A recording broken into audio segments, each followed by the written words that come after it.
অত সহজে যে সব কিছু মিটবে না জানতই তুষি। মনের মধ্যে একটা চাপা ভয় কাজ করছে। এত দিন ধরে দেখে ও একটুও কাকুকে বুঝতে পারেনি ও। তপুদাদের বাড়ি তো সেই ছোটবেলা থেকেই যাচ্ছে ও, কখনো তো হয়নি এমন। কাকিমা তো ওকে খুব ভালোবাসে। কতদিন মা বাড়ি না থাকলে স্কুল থেকে বাড়ি ফিরে কাকিমার কাছে বাড়ির চাবি আনতে গিয়ে খেয়ে ফিরেছে ও। কাকুও তো ওকে খুব ভালোবাসতো। আজ কেন এমন হলো? কালকের ঘটনার রেশ গড়ালো আজও। সকালবেলাও ছাদে ফুল তুলতে গিয়েছিল। কাকিমা তখন কাপড় মেলছিলেন ছাদে এসে। ওকে দেখে থমথমে মুখে জিজ্ঞেস করলেন, কালকে তোর কাকুকে দিয়ে সিঙ্গারা পাঠালাম, খেলি না কেন? কি বলবে বুঝতে না পারলেও সত্যি কথা বলাটা যে ঠিক হবে না এটুকু বুঝতেই পারছিল টুসি। অগত্যা বলল, ইচ্ছে করছিল না কাকিমা। আর তোর মা, তারও ইচ্ছে করছিল না বুঝি? গম্ভীর গলায় বলল কাকিমা। আর কাল সকালে ওই রকম দৌড়ে চলে গেলি কেন? কাকু কিছু বলেছিল তোকে? তীক্ষ্ণ দৃষ্টিতে টুসির মুখের দিকে তাকিয়েছিল কাকিমা। এবার একটু থতমত খেল ও। কি বললে ঠিক একটা যুক্তিপূর্ণ উত্তর হবে সেটাই খুঁজে যাচ্ছিল মনে মনে। ওর মুখের দিকে কিছুক্ষণ তাকিয়ে থেকে আর কোনো কথা না বলেই নিচে নেমে গেল কাকিমা। টুসিও দৌড়ে নিচে নেমে গেল সঙ্গে সঙ্গেই। ওর শুধু মনে হচ্ছিল কাকিমা এত সহজে থেমে যাবার মানুষ নন। সবে মাত্র নিচে নেমে এসে মাকে কথাগুলো বলতে শুরু করেছিল। তখনই পাশের বাড়ি থেকে কাকিমার গলায় চিৎকার শুনতে পেল টুসি। কথাগুলো পরিষ্কার শোনা না গেলেও চিৎকারের কারণ ওরা মা মেয়ে দুজনেই বুঝতে পারছিল। মা এবার মাথায় হাত দিয়ে চেয়ারে বসে পড়ল। তুই কিছু বলেছিস নাকি? না মা, তুমি তো বারণ করেছিলে বলতে কাকিমাকে, তাই কিছুই বলিনি। এবার বাবা বেরিয়ে এলো। সিঙ্গারাটা নিতে কি হয়েছিল তোমার? না হয় ফেলে দিতে ডাস্টবিনে। দেখো তো কি কাণ্ড হয়ে গেল এবার। ওটা নিয়ে এলে উনি কিছুই বুঝতে পারতেন না আর। মা আঁচল দিয়ে মুখ ঢাকল। ইস, একবারও যদি বুঝতে পারতাম শিলার সন্দেহ হবে তাহলে তো নিয়েই নিতাম। বেচারা ওর কি দোষ বলো তো? যত নষ্টের গোড়া তো ওর বরটা, নোংরা লোক একটা। মার রাগে দাঁতে দাঁত পেশে। টুসিরও খুব কষ্ট হচ্ছিল কাকিমার জন্যে। সত্যিই তো কাকিমা ভীষণ ভালো, ওনার তো এতে কোনো দোষ নেই। স্বামীর দোষের ভাগিদার হয়ে উনিও ছোট হয়ে গেলেন কোথাও, এটা বুঝে মনটা খারাপ লাগছিল টুসির। সকালে অনেকক্ষণ চিৎকার করার পর একসময় ওই বাড়ি থেকে আওয়াজ আসা বন্ধ হয়েছিল। দুপুরে খেয়ে উঠে পড়তে বসেছিল টুসি। মা পই পই করে বলে দিয়েছিল কাকিমা জিজ্ঞেস করলে একদম কোনো কথা না বলতে, তাতে কাকিমা আরও দুঃখ পাবেন। পড়া শেষ করে একটু ছাদে এসে দাঁড়িয়েছিল টুসি। সন্ধ্যা হয়ে আসছে, সবে ছাদ থেকে নেমে যাবে বলে ভাবছিল ও। সামনে এসে দাঁড়ালো তপুদা। তোর সঙ্গে কথা আছে আমার।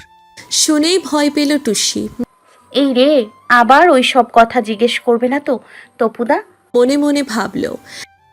কাল সকালে বাবা তোকে কি করেছে? একদম সরাসরি জানতে চাইল তপুদা। একদম মাটির সঙ্গে মিশে যেতে ইচ্ছে করছিল টুসির। সব বলে দিতে ইচ্ছে করছে, কিন্তু মায়ের কথা মনে পড়তেই নিজেকে সামলালো ও। না, কিছুতেই বলা যাবে না কিছু। কাকিমা আরও কষ্ট পাবেন। কিছু না তো। মাথা নিচু করে ঘাড় নাড়ালো ও। এবার ওর দুই কাঁধে হাত রাখলো তপুদা। আমার দিকে তাকা। মুখ তুলে তাকালো টুসি। ভালোবাসি আমি তোকে। বাবা যদি কিছু করে থাকে আমাকে বল। মা কিচ্ছু জানবে না, শুধু তুই আর আমি জানবো। কোনো ভয় নেই তোর। একদম অন্য রকম শোনালো তপুদার গলা। কাল থেকেই চেপে রাখার, কিছু না করতে পারার যে অসহায়তা কুড়ে কুড়ে খাচ্ছিল টুসিকে, আজ তপুদার সহানুভূতির গলা সেই বাতকে ভেঙে দিল। তপুদাকে জড়িয়ে ধরে হাউ হাউ করে কেঁদে ফেলল টুসি। মায়ের বারণ আর মনে থাকলো না। কাঁদতে কাঁদতেই সবটাই তপুদাকে বলে ফেলল ও। সব শুনে ওকে বাড়ি চলে যেতে বলল তপুদা। চিন্তা করিস না, বাবা আর এমন কিছু কোনোদিনও করবে না, আমি কথা দিলাম তোকে। দৌড়ে ছাদ থেকে নেমে এলো টুসি। ঘরে ঢুকে মাকে একটা কথাও বলল না আর। মা শুনলেই রেগে যাবে জানে ও।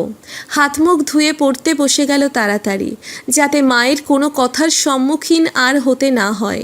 বই খুলে একটু আগের কথাগুলোই ভাবছিল। হঠাৎ বিদ্যুৎ চমকের মতো মাথায় এলো। কি বললো তপুদা? ভালোবাসি তোকে মানে কি? এতক্ষণ তো খেয়াল করিনি এই কথাটা। নতুন করে অন্য চিন্তা মাথায় এসে ঢুকলো টুসির। জানতেই হবে এই কথাটার মানে।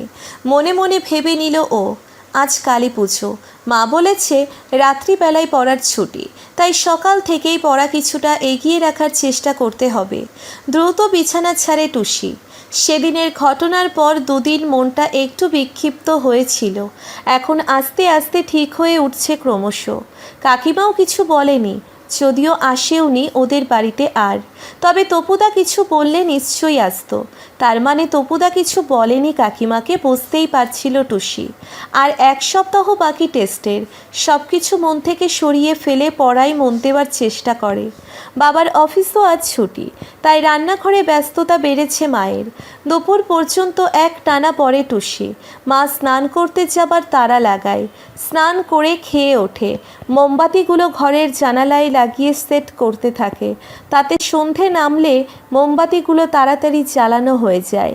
মাম আসবে 7টা নাগাদ। দশমীর ঘটনার পর থেকে কয়েকদিন কোনো কারণে রেগেছিল মাম, এখন আবার সব ঠিকঠাক। আসলে ওরা দুজনে কিছুতেই ঝগড়া করে থাকতেই পারে না। ছোট থেকে দুজনে কম ঝগড়া তো করেনি আজ পর্যন্ত, কিন্তু সবটাই মিটমাট হয়ে যায় খুব তাড়াতাড়ি। দেখতে দেখতে বিকেল গড়িয়ে সন্ধ্যা নামে। বাড়িতে বাড়িতে মোমবাতি আর প্রদীপ জ্বালানো চলতে থাকে। মা আর ও মিলে খুব দ্রুত চালিয়ে ফেলে মোমবাতিগুলো। মোমবাতি জ্বালানো শেষ করেই তৈরি হয়ে যায় টুসি। মাম এলেই পুজো মণ্ডপে বেরিয়ে পড়তে হবে। আজ সব বন্ধুরা মিলে রাত জাগবে মণ্ডপে।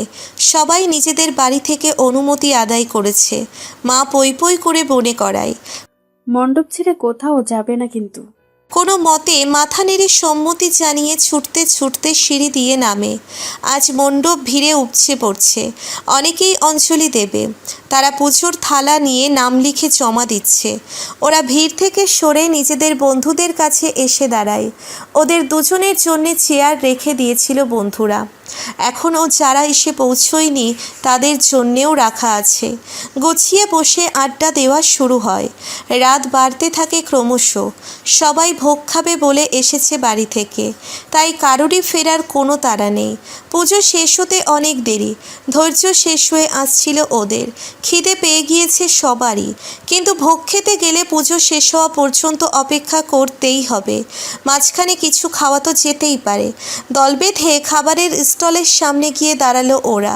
3টে চাউমিন কিনে স্টলের সামনে থেকে সরে গিয়ে ভাগাভাগি করে খেতে শুরু করে। সঙ্গে গল্পও চলতে থাকে। হঠাৎই মাঠের কোণের অন্ধকার জায়গা থেকে একজোড়া চোখ লক্ষ্য করছে তাকে। বুঝতে পারে টুসি। কিছুটা অন্যমনস্ক হয়ে পড়ে। দশমীর বিকেলের কথা মনে পড়ে তার। সেদিন খুব রাগ দেখিয়ে সাইকেল নিয়ে চলে গিয়েছিল। তাহলে আজ আবার কেন? নিজেকেই প্রশ্ন করে ও। মাম এখনও লক্ষ্য করেনি কিছু। ও জানতে পারলে আবার কিছু গণ্ডগোল হবে। একটু ভয় লাগে টুসির। খাওয়া সেরে আবার চেয়ারে বসে ওরা। চারিদিক ফাঁকা হচ্ছে আস্তে আস্তে। যারা পুজো দেখতে এসেছিল সবাই ফিরে গেছে মোটামুটি। শুধু ওদের পাড়ার লোকেরাই আছে এখন। তারা ওদের মতোই পুজোর ভোগের জন্যে অপেক্ষা করছে। বাপি সেই তখন থেকে অন্ধকারে দাঁড়িয়ে ওর দিকে তাকিয়ে আছে। ওই দিকে না তাকিয়েই পোছে টুসি। বারবার চোখ চলে যাচ্ছে। নিজেকে সংযত করার চেষ্টা করে ও। একসময় পুজো শেষ হয়। ভোগ দেওয়া শুরু হয়েছে। খুব বেশি ভিড় নেই। লাইন দিয়ে দাঁড়ায় ওরা।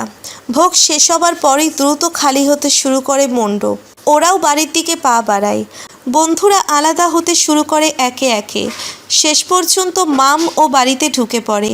ঠিক 2টো বাড়ি পরেই টুসি থাকে। বামকে হাত টেনে এগিয়ে যায় ও। বাড়ির গেটের কাছে এসে দাঁড়িয়েছে সবে। হঠাৎ অন্ধকার ফুঁড়ে ওর মুখোমুখি দাঁড়ায় বাপি। দ্রুত ওর হাতে ধরিয়ে দেয় একটি কাগজ, আর তারপরেই সাইকেল চালিয়ে অন্ধকারে মিলিয়ে যায়। কিং কর্তব্য বিমূঢ় হয়ে দাঁড়িয়ে থাকে টুসি। বাড়ির গেট খুলতেও ভুলে যায়। খানিকক্ষণ দাঁড়িয়ে থেকে ধাতস্থ হয়ে গেটে হাত দিয়ে গেট খুলতে খুলতে হঠাৎই লক্ষ্য করে সামনের বাড়ির তপুদাদের বাড়ির জানালায় একটা ছায়া সরে গেল। কাকিমা নয় তো? ভয়ে বুকের ভিতরটা হিম হয়ে যায় টুসির। যদি কাকিমা হয় তাহলে মায়ের কানে পৌঁছতে আর সময় লাগবে না। টেস্ট পরীক্ষা শুরু হয়েছে দিন কয়েক আগে। আজ অঙ্ক, কাল রাতে ঘুমের মধ্যে শুধুই দুঃস্বপ্ন ঘুরে ঘুরে আসছিল টুসির, যে স্বপ্নটাও প্রতিবার অঙ্ক পরীক্ষার আগে দেখে থাকে। সেই অঙ্ক নামেলার স্বপ্ন। শেষ পর্যন্ত একটাও অঙ্ক নামেলা অবস্থায় পরীক্ষা শেষের ঘন্টা পড়ে গেল। স্যার যখন হাত থেকে খাতা টেনে নেন তখনই ঘেমে নিয়ে ঘুম ভেঙে যায় টুসির। এবারও তাই হলো। সেই যে ঘুমটা ভাঙলো আর কিছুতেই ঘুম এলো না তারপর থেকেই।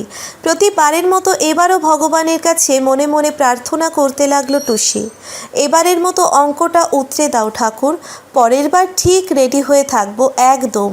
মা যখন সন্ধেবেলা খেলে ফেরার পর সন্ধে প্রদীপ জ্বালাতে বলতো তখন কী যে বিরক্তি লাগতো, এখন কেমন যেন ভয় ভয় লাগতে লাগলো। ইস, কেন যে ও সন্ধে দিতে চায় না। এবার যদি পরীক্ষাটা ঠিক হয়ে যায় তাহলে আর সন্ধে দিতে একটুও বিরক্ত হবে না। মনে মনে নিজেকেই প্রমিস করলো টুসি, যদিও এই প্রমিসগুলো প্রত্যেকবার পরীক্ষার আগেই করে, তবুও কেন যে পরীক্ষা শেষ হলোই ভুলে যায়। এবার কিছুতেই ভুলবে না, যতই হোক সামনে এখনও মাধ্যমিক আছে বাকি। টেস্ট হলেই তো আর শেষ হয়ে গেল না সব কিছু। শুয়ে শুয়ে রাত কেটে ভোরের আলো ফুটতে দেখল টুসি। এই আলোটুকুর জন্যেই তো এতক্ষণ অপেক্ষা করেছিল ও। আজ আর মাকে ঘুম থেকে ডাকতে হলো না। লাফ দিয়ে উঠে ছাদের দিকে ছুটল টুসি। এখন একটা খুব বড় কাজ বাকি আছে, ওটা না করে কিছুতেই পরীক্ষা দিতে যেতে পারবে না ও। ছাদে উঠতে উঠতে অবাক হলো, এত সকালে ছাদের দরজা খোলা।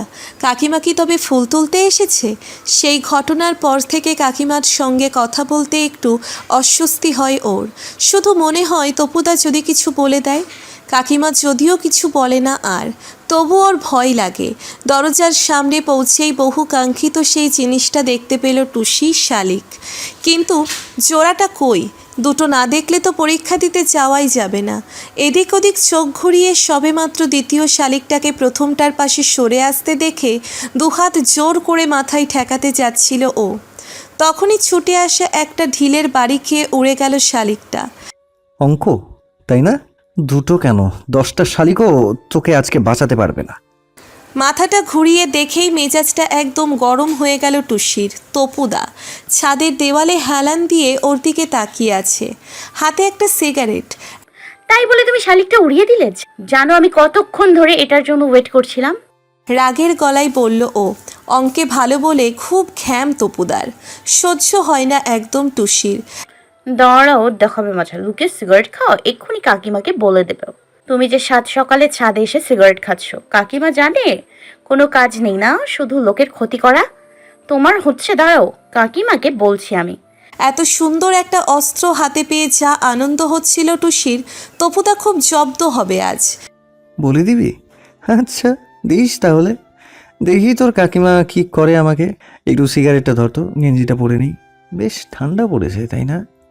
বলতে বলতে ওর হাতেই সিগারেটটা ধরিয়ে দিয়ে গেঞ্জিটা গায়ে গলাতে লাগলো তপুদা। টুসি একটু থতমত খেলো। কাকিমা কি তাহলে জানে নাকি? তপুদা একটুও ভয় পেল না তো? ইস, এত সুন্দর একটা প্ল্যান ভেস্তে গেল। খুব রাগ হচ্ছিল টুসির। গেঞ্জি পরেই সিগারেটটা ওর হাত থেকে নিয়ে পরপর কয়েকটা টান দিয়েই ছুঁড়ে ছাদ থেকে দূরে ফেলে দিল তপুদা। গিয়েই ওর হাতটা চেপে ধরল। তোর হাতে সিগারেটের গন্ধ কেন? তুই ছাদে লুকিয়ে এসে সিগারেট খাস? চল তোকে কাকিমার কাছে নিয়ে যাই। একদম হতভম্ব হয়ে গেল টুসি। কি শয়তান তপুদাটা, নিচে খেয়ে ওর হাতে ধরিয়ে আবার ওকেই মায়ের কাছে নিয়ে যেতে চাইছে। মা যা, তপুদা পড়াশোনায় ভালো বলে মা ওর সব কথা বিশ্বাস করবে। তপুদা যে মিথ্যে বলতে পারে একদম মানবে না মা। এবার কি করবে ও? কেন যে সিগারেটটা ধরতে গেল? ধ্যাত, সব কিছুই খারাপ হচ্ছে আজ। নির্ঘাত অঙ্কে ফেল করবে ও। প্লিজ তপুদা, আমার ভালো লাগছে না, আমার খুব খারাপ অবস্থা, বিশ্বাস করো। এবার প্রায় কেঁদে ফেলল টুসি। এমনিতেই আজ সকালে তপুদার মুখ দেখেছে, কি যে হবে কে জানে। টুসির কাঁদো কাঁদো মুখের দিকে তাকিয়ে একটু সিরিয়াস হলো এবার তপু। তুই তো আবার উপপাদ্য মুখস্থ করিস, কি যে করিস না। শোন, যদি মুখস্থই করতে হয় তাহলে 8 আর 24, বুঝলি তো? পুরো গ্যারেন্টেড সাজেশন। প্রশ্ন দেখে আমার কথা মনে করবি। মুচকি হেসে বলল। টুসি যেন আশার আলো দেখতে পেল। সত্যি থ্যাংক ইউ তপুদা। আর একটা কথা, একটা শালিককে কি করে দুটো করতে হয় জানিস? কিছুই তো জানিস না, খালি নেকা কান্না কাঁদিস। চোখ দুটো টেরা করে নে, দেখবি দুটো হয়ে যাবে। অবাক হয়ে গেল টুসি। তপুদা এত কিছু জানে, কিন্তু ওকে ন্যাকা বলল। যাকে এত হেল্পের বদলে না হয় ওটুকু শুনলইও। গায়ে ফোসকা তো পড়ছে না আর। প্রায় লাফাতে লাফাতে নিচে নামলো টুসি। একটা শালিক পাবার জন্যে আর ছাদে দাঁড়ানোর দরকার নেই, ও তো সব সময় দেখা যায়। কিন্তু এই সিক্রেটটা কাউকে বলা যাবে না, মামকেও না, তাহলে সবাই 2 শালিক দেখে ফেলবে। সারা বছর বই নিয়ে বসবি না, আর পরীক্ষার দিন শালিক দেখে আরো সময় নষ্ট। দরজা দিয়ে ঘরে ঢুকতে ঢুকতেই মায়ের গলার চিৎকার শুনতে পেল টুসি। উফ, এই শুরু হলো, এবার চলতেই থাকবে। মা একবার শুরু করলে আর থামতেই চায় না। মাকে প্রণাম করে মামের সঙ্গে পরীক্ষা দিতে যাচ্ছিল টুসি।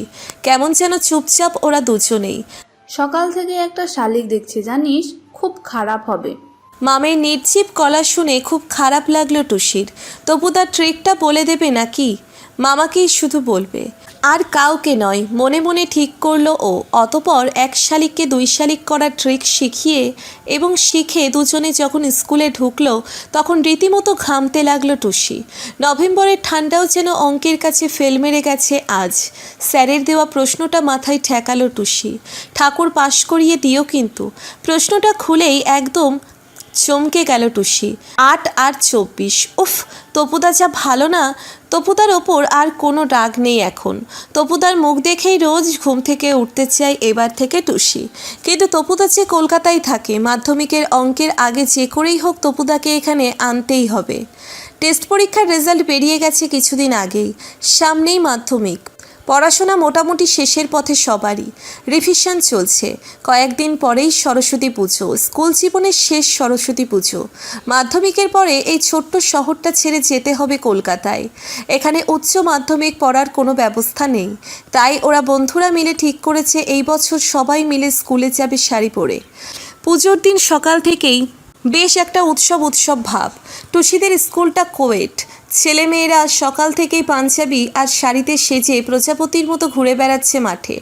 ওরাও দল বেঁধে স্কুলের গেটে আড্ডা দিচ্ছে। পিয়ন কাকু ডাক দিয়ে গেলেন, অঞ্জলি শুরু হচ্ছে। সবার মধ্যে একটা তাড়াহুড়ো পড়ে গেল। অঞ্জলি শেষ করেই প্রসাদ খাওয়া। প্রসাদ খেয়েই ওরা বেরিয়ে পড়ল অন্য স্কুলগুলোতে। পুজোর দিনের এই দল বেঁধে ঘোরার মধ্যে একটা আলাদা আকর্ষণ আছে।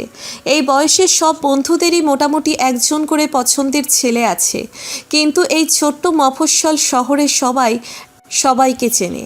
তাই আলাদা করে কথা বলাটা অন্য সময় সম্ভবপর হয় না। কেউ দেখে ফেলবে সেই ভয় থেকেই যায়। আর বাড়িতে সেই কথা জানাজানি হলে কি হবে সেটা সবাই জানে। কিন্তু আজকের দিনটা একদম অন্যরকম। পুজোর ভিড়ে কেউ কাউকে লক্ষ্য করে না, তাই এই দিনটার জন্য সবাই অপেক্ষা করছে। এদের মধ্যে টুসির অবস্থাই খুব খারাপ। বন্ধুদের দেখে ওর মন খারাপ লাগে তনুর জন্যে। ইস, যদি তনুর বাড়িও এখানেই হতো, টুসি মনে মনে ভাবে। ছেলেদের স্কুলের সামনে গিয়ে ওদের দলটা হালকা হতে থাকে ক্রমশ। সবাই নিজেদের মতো করে গল্প করতে শুরু করে। মামু ওকে ছেড়ে এগিয়ে যায়। একা দাঁড়িয়ে থাকে টুসি। হঠাৎ করেই পাশে এসে দাঁড়ায় বাপি। হাসি মুখে তাকাই ওর দিকে। বন্ধুরা কোথায়? তুমি একা কেন? ওর প্রশ্নে বিব্রত হয় টুসি। সেদিন রাতের কথা মনে পড়ে ওর। চিঠিতে কি লেখা আছে না দেখেই বাড়ি ঢুকে গিয়েছিল ও। পরের দিন সকালে ব্যাগ থেকে বার করে পড়েছিল। অদ্ভুত এক দোলাচলে ভুগছিল ওর মন। কেমন যেন অপরাধী মনে হচ্ছিল নিজেকে। ওকে অজান্তে তনুকে ঠকাচ্ছে, বেচারা জানতেও পারছে না। এটা ঠিক করছি না একদম, নিজের মনকে নিজেই বলেছিল টুসি। তারপর কুচি কুচি করে ছিঁড়ে ফেলে দিয়েছিল চিঠিটা। সম্পূর্ণ মন থেকে মুছে ফেলেছে ও সবটাই। ভুলেও গিয়েছিল ঘটনাটা। হঠাৎ আজ নতুন করে বাপিকে সামনে রেখে একটু বিরক্তিই লাগে ওর। কোনো প্রশ্নের উত্তর না দিয়ে ও চুপ করে দাঁড়িয়ে থাকে। চিঠির উত্তর পেলাম না তো কেন? বাপির প্রশ্নে এবার সোজাসুজি তাকায় ও। উত্তর দেওয়ার মতো কিছু ছিল না তো। কড়া গলায় জবাব দেয়। ঠিক আছে, পরীক্ষা শেষ হলে না হয় আবার জবাব দিও। বলেই চলে যায় বাপি। কাউকে কিছু না বলেই বাড়ির দিকে হাঁটা শুরু করে টুসি। সারা দিন কেন জানি না মনের মধ্যে একটা অস্বস্তি কাজ করতে থাকে। আর পড়তে পড়তেও সকলের ঘটনাটা মনে পড়তে থাকে শুধু। মানুষের মনের দোলাচল মানুষ বোধহয় নিজেও বুঝে উঠতে পারে না সবসময়। কোন ফাঁকে দূরত্ব তৈরি হয় কার সঙ্গে, আর কোন সময় সেই ফাঁক দিয়েই কোনো নতুন মানুষ ঢুকে পড়ে তার জায়গায়, কেউ জানে না। কোনো কারণ ছাড়াই হঠাৎ করে এবার মামার বাড়িতে গিয়ে তনুর করা ব্যবহারগুলোর কথা মনে পড়তে থাকে টুসির।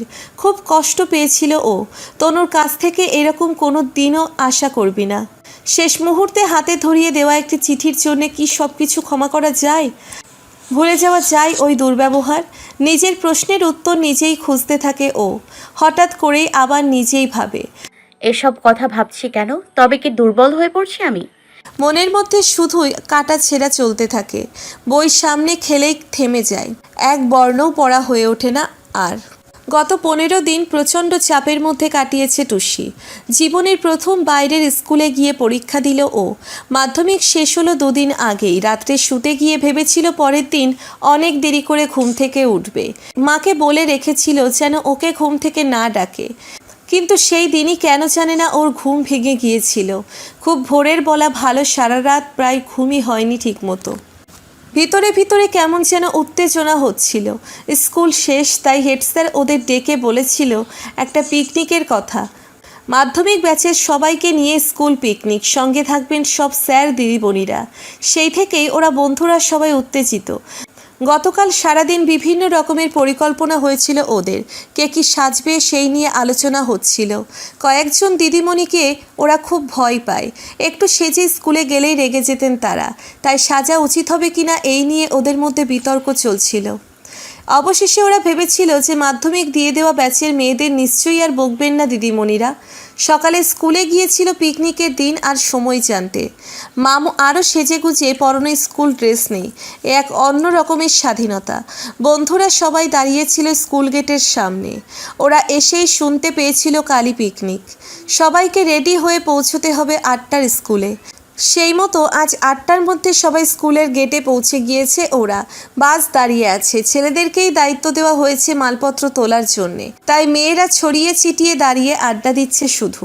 বাস ছাড়লো একটু পরেই। তার মধ্যেই জানালার ধারে বসা নিয়ে মামের সঙ্গে একটু গন্ডগোল হলো টুসির। মনে মনে একটু রাগ হলেও জানালার দিকে সিটটা মামকে ছেড়েই দিল ও। আর তো কটা দিন, তারপর ওরা সবাই আলাদা হয়েই যাবে। তাই আর ঝগড়া করতে ইচ্ছে হলো না ওর। বাস চলতে শুরু করেছে।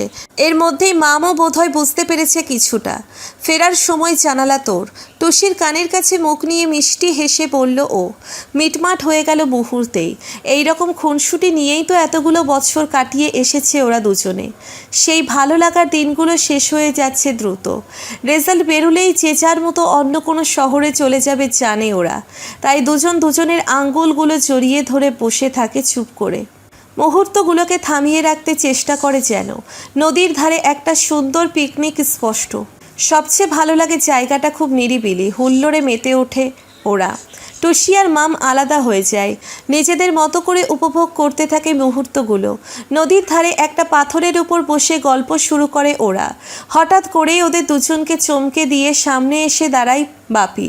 বসে পড়ে ওদের পাশেই। আজ আর লাজুক নয় সে। চুপি চুপি তাকায় টুসির দিকে। বাইক চালিয়ে এসেছি তোমাদের বাসের পেছনে, তোমার উত্তরের জন্য। উত্তর না নিয়ে ফিরবো না। শান্ত কণ্ঠে জানায় সে। মাম আরও দুইজন অবাক হয়ে তাকায়। কি বলবে কিছুই বুঝে উঠতে পারে না। এত দূর চলে এসছিস শুধু আমার জন্য? এই ভাবনাটা খানিকটা দুর্বল হয়ে তোলে ওকে। হ্যাঁ বা না কোনো কিছুই বলা হয়ে ওঠে না আর। নিজের মনের দোলাচল নিজেই অবাক হয় টুসির। কেন সোজা টুসি না বলতে পারছে না ও? এই ভাবনা ঘিরে ধরে ওকে। ওকে চুপ করে থাকতে দেখে উঠে দাঁড়ায় বাপি। মৌন ভাব সম্মতির লক্ষণ বলেই ধরে নেয় সে। হেসে বলে, কাল সকালে আসছি তোমার বাড়ির সামনে। বলেই দ্রুত ওখান থেকে বেরিয়ে যায়। টুসির সামনে অবাক হয় মাম। কি হলো তোর?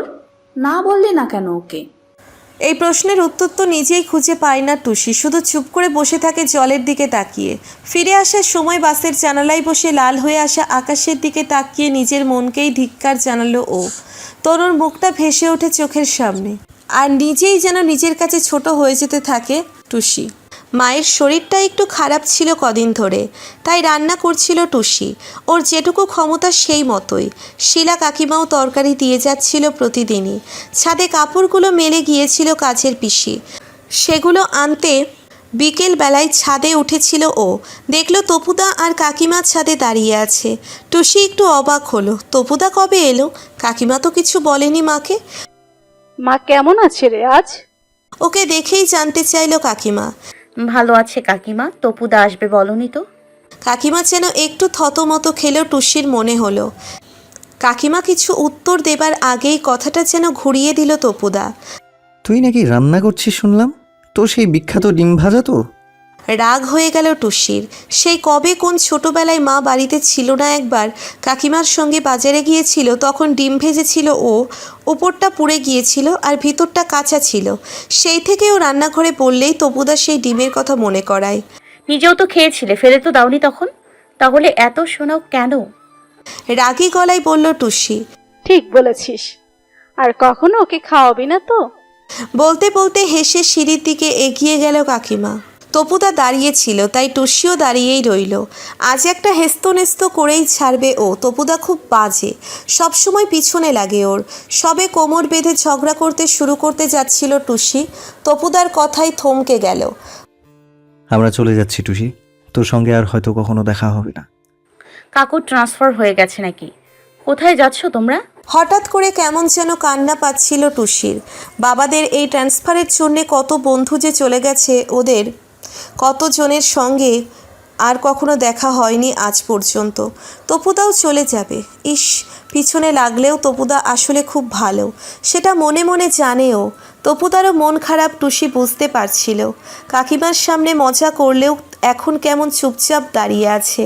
টুসির প্রশ্নের কোনো উত্তর দিল না। চিঠি লিখবে তো তপুদা? মন খারাপের গলায় জিজ্ঞেস করলো টুসি। কাকুও তো ট্রান্সফার হয়ে যাবে শুনলাম, তোরাও তো চলে যাবি, মা বলল। কোন ঠিকানায় চিঠি লিখবো বল? টুসির মনটা আরও খারাপ হয়ে গেল। সত্যি তো কোনো ঠিকানায় চিঠি লিখবে তপুদা? ওরা তো কেউ কারোর ভবিষ্যতের ঠিকানা জানে না। আমি মামার বাড়ি চলে যাচ্ছি তপুদা, তোমরা কবে যাবে? ফিরে এসে আর দেখা হবে না? কান্না জড়ানো গলায় বলল টুসি। ওরা যেন কেমন এখন আর তনুর কথাও মনে পড়ছে না। খুব মন খারাপ লাগছে তপুদার জন্য। কে জানে আবার কে আসবে ওই বাড়িটায়? তারা শিলা কাকিমা তপুদার মতো হবে কি? কেন, একদিন তোকে নিশ্চয়ই খুঁজে বার করবো টুসি, দেখা তো হবেই। হাসলো তপুদা। চলো নিচে যাই। দুজনে সিঁড়ি দিয়ে নেমে এসে ঘরে ঢুকছিল। তপুদা পেছন থেকে ডাকলো। শোন, ডিম ভাজাটা খেতে ভালোই ছিল, বুঝলি তো? বলেই মুচকি হেসে নিজেদের বাড়িতে ঢুকে গেল তপুদা। টুসির আরও বেশি করে কান্না পেয়ে গেল। কত কয়েকদিন যাবৎ গুছিয়েই যাচ্ছে, কম জামাকাপড় তো নয়, এবার তো প্রায় 3 মাস থাকা মামার বাড়ি। দিনগুলো যেন ফুরোচ্ছে না আর, মনে মনে ভাবে টুসি। সেই কবে গিয়েছিল, প্রায় 1 বছর হতে চলল তনুর সঙ্গে দেখা হয়নি। গিয়ে ও যে খুব ভালো কেটেছিল তা তো নয়। মনে পড়তেই একরাশ অভিমান জমা হলো মনে, চোখ ভরে এলো জলে। গিয়ে এবার নিজে থেকে কথাই বলবে না আর, এখন থেকেই ভেবে নিল টুসি। তনুর উপর অভিমান হলেই যে কেন বাপির কথা মনে পড়ে বোঝে না ও। সেদিন পিকনিক থেকে ফিরে নিজেরই খুব খারাপ লেগেছিল, তাই পরের দিন বাপি যখন বাড়ির নিচে এসে দাঁড়িয়েছিল, নিজেকে শক্ত করে বসেছিল ও। একবারের জন্যেও বারান্দায় গিয়ে দাঁড়ায়নি। কিছুটা বোধহয় আন্দাজ করতে পেরেছিল বাপি, তাই এরপর থেকে টুসির বাড়ির নিচে আর কখনো আসেনি ও। আর একটু হলেও এত সহজে সমস্যার সমাধান করতে পেরে হাঁপ ছেড়ে বেঁচেছিল টুসিও। মায়ের জন্যে মনটা একটু খারাপ লাগছিল। কোনো দিনও মাকে ছেড়ে এতদিন থাকেনি। এই তো সবে শুরু, মনে মনে ভাবে টুসি। এরপর তো হোস্টেল জীবন শুরু হবে ওর। আর কোনো দিন এ বাড়িতে থাকা হবে কিনা কে জানে। বাবার ট্রান্সফার হবার কথা চলছে, যদি হয় তাহলে হয়তো আবার মায়ের কাছে থাকতে পারবে ভাবেও। যাই হোক, এখন এইসব ভেবে আগামী দিন মাসের তনুর সঙ্গে থাকার আনন্দ এক চুলও কমতে দিতে চায় না টুসি। গত 1 বছরের জমে থাকা কথা, রাগ, অভিমান, ভালোবাসা সবটুকু উজাড় করে দিতে চাইও। গলার ভিতরে কেমন যেন একটা কষ্ট দলা পাকিয়ে ওঠে তার। অবশেষে এসে যায় সেই কাঙ্ক্ষিত মুহূর্ত। ট্রেনে চড়ে বসে মায়ের সঙ্গে টুসি। বাবা তুলে দিয়ে যায় ট্রেনে। 3 মাস বাবাকে দেখতে পাবে না ভেবে মনটা খারাপ হয়ে যায় ওর। ইস, যদি বাবাও সঙ্গে যেত। কিন্তু সব কিছু যে একসঙ্গে পাওয়া যায় না বোঝে টুসি। তবু কিশোরী মন তার সব ভালোবাসার মানুষদের একসঙ্গে পেতে চায়, সবাইকে নিয়ে ভালো থাকতে চায় প্রতি মুহূর্তে। নিখুঁত হোক তার জীবন, প্রতি মুহূর্তে এটাই কামনা থাকে তার। অদ্ভুত এক দোলাচলে ভুগতে থাকে টুসি। তাই ট্রেন যখন প্ল্যাটফর্ম ছেড়ে বেরিয়ে যাচ্ছে, ক্রমশ সরে সরে যাচ্ছে বাবার মুখ, তখন কেন জানে না হঠাৎ করে ট্রেন থেকে নেমে পড়তে ইচ্ছে হয় তার। জড়িয়ে ধরতে ইচ্ছে হয় বাবাকে, মনে হয় ফেরত চলে যাই বাবার সঙ্গে। কোনো কিছুই করা হয়ে ওঠে না আর। ট্রেন বেরিয়ে যায় প্ল্যাটফর্ম থেকে, বাবাকে দেখতে পাওয়া যায় না আর। জানালায় মাথা রেখে চুপ করে বসে থাকে টুসি। তনু আর বাবার মুখ একসঙ্গে এসে মিলেমিশে একাকার হয়ে যায়। কাকে বেশি ভালোবাসে বুঝতে পারে না ও।